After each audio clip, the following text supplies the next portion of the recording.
Kapag ikay naninindigan sa katotohanan, hindi tayo mawawala ng bashers. Kaya kung gusto mo ng tahimik na buhay, huwag ka mag-vlog, huwag ka magpo-post. Kasi magiging sikat ka. Di ba sabi ko nga, nagtataka ka, pinag-uusapan ka, lahat naman kasi pinopost mo, anong kinain mo, ano yung ulam mo, niluluto mo, maliligo ka, ano yung sabon na gamit mo, bumili ka ng rubber shoes, ano yung tatak ng rubber shoes, may nagbigay ng bonus, pinost mo kung sino, namasyal ka, pinost mo kung saan, graduate yung anak mo, pinost mo yung report card, lahat nilalagay mo doon. Sumahod ka, nag-grocery ka sa SNR rather, pinost mo. Tapos ngayon, magtataka ka pagpasok mo ng office, oy, ba't wala ka man lang pasalubong? Paano mo nalaman? Nakapost eh.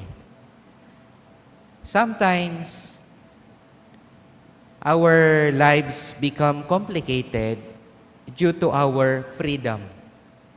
Due to our freedom. Pag sinabi nating will of God, He allows everything to happen, but what He allows is the freedom that He has given us. Yung suffering, hindi niya gusto yan para sa atin. Katulad ni Jesus, hindi na siya makakilos openly kasi ang dami siyang bashers. Maraming gustong humuli sa Kanya. Pero walang dumadampot sa Kanya. Bakit? Hindi pa daw dumarating yung oras. Everything has its own time. But how do we deal with oppositions? Paano ba tayo mabubuhay ng tahimik at matiwasay sa gitna ng mga kumukontra sa atin? First, do not make things complicated. Kung ayaw mo ng gulo, simple lang naman siguro. Huwag mo na hahabulin at mambubugbog ka pa, nauwi tuloy sa barilan. Kung pwede lang pagpasensyahan, sige na. Diba? Kasi sabi nga, laging nasa huli ang pagsisisi. Maano kung magpasensya na lang? Because we do not know the people nowadays, kahit simple lang, pero may baril pala, di ba? Or simple lang, mga bata. Nauuso yung mga bata, high school, may mga dalang balisong, di ba? May mga dalang kutsilyo. Hindi na natin alam na nagaganap. So don't make things complicated. Ibig sabihin po nun, kung kaya lang naman palipasin, palipasin mo na. Diba? Di wala kang sakit sa ulo. Ay hindi, kukumprantahin ko talaga yan. Di nag-away kayo. Simple lang naman yun, nakalimutan lang naman. Dalhin yung folder mo. Baka naman hindi pa naman deadline ngayon. Di bukas na lang. Kaysa ipopost mo siya sa Facebook. Diba? Second, do not give up all your energies to others. Nakita mo, may nagparinig sa'yo. Naku, sasabihin mo, sira ng araw ko. Ano ba yan? Hindi na ako makakilos. Galit na galit ka, hindi ka na makakain, hindi ka makatulog. Binigay mo na lahat sa kanya, yung energy mo. Imagine, isang tao lang yun. And dami nagmamahal sa'yo sa loob ng pamilya mo.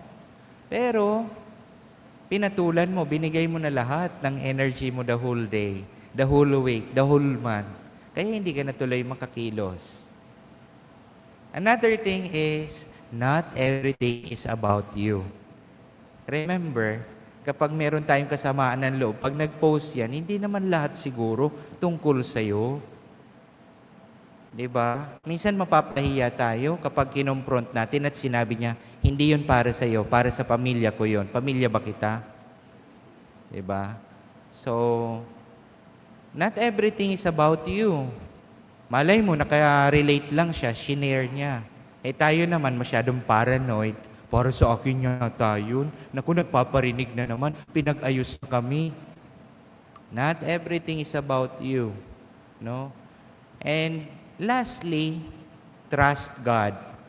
Magtiwala sa Diyos. Ang pagtitiwala sa Diyos ay pagtitiwala This year we are journeying in the year of hope. Ano yung hope? Na balang araw, malalagpasan din natin ang lahat ng bagay.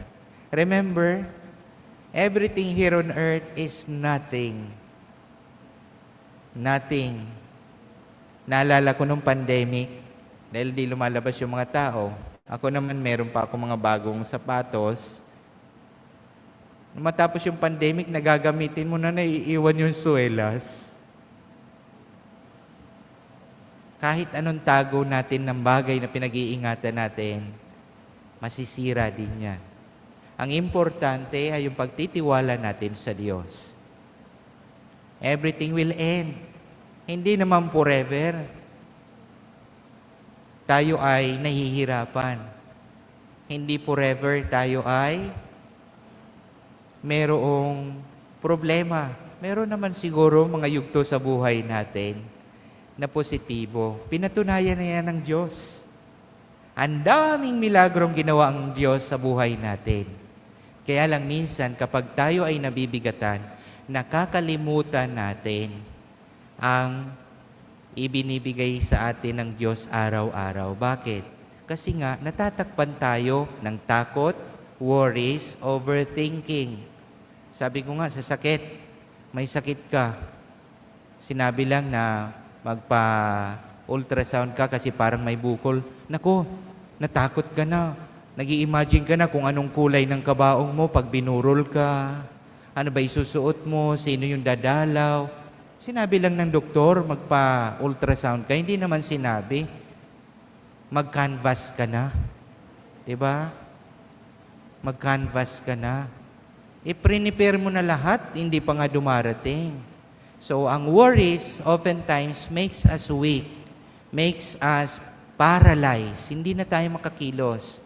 Bakit? Nauunahan tayo ng takot. Nauunahan tayo ng pag-overthink. Anong result niyan? Hindi tayo makakain. Hindi tayo makatulog. Kahit nga magdasal, disturb tayo. Diba? Kasi nga, naunahan tayo ng emotions. And worse, kapag nag-decide tayo, in the middle of that deep or extreme emotion, baka mali yung desisyon na gawin natin. Bakit? Yung wisdom natin ay napapalitan nung nararamdaman natin. So, let me end my sharing with this. Merong classroom ng mga bata. And then, nagkakagulo sila, nagsisigawan kasi may biglang lumipad na ipis. Ano ba yung ipis? Cockroach. So, nagkakagulo sila, nagsisigawan, etc. May isang bata, nakaupo lang siya. Minamasdan niya. No, nakaganon siya. Minamasdan niya. Tapos tumayo siya. Tinitingnan niya kung saan pupunta hanggang sa biglang dumapo yung cockroach sa dingding. Nilapitan niya at bigla niya itong dinakma. Tapos inapakan niya, then kumuha siya ng basahan, tinapon niya sa basurahan. Minsan, nauunahan tayo ng reactions natin at reactions ng iba. Takot na takot tayo, wherein hindi naman tayo mapapatay ng cockroach agad-agad. Diba? Agad-agad. Kasi may virus din yan eh. Pero, pwede natin i-overcome yung kapangyarihan ng cockroach para hindi tayo ang ma-overcome. Imagine buong klase nagkakagulo, kaliit-liit na insekto na pwede naman nating patayin. So, minsan sa buhay natin, ganito rin yung mga dumarating. Yung problema, kapag tinitingnan natin, lumalaki. Because of our emotion, parang nagkakaroon ng lente yung ating vision na parang anlaki. Remember, we have a big God who will help us, who will strengthen us, and who will always be with us. Anong sabi ng Diyos? Kahit makalimutan tayo, ang Diyos, hindi tayo malilimutan. God will always be there for us. Amen.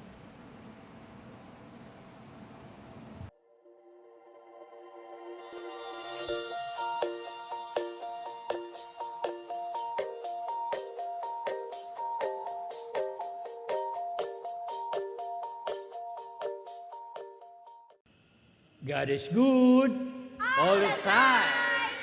Thank you for joining us today. View our past broadcasts on our Facebook page, St. Peter Community, and subscribe our YouTube channel. Like, share, and hit the bell.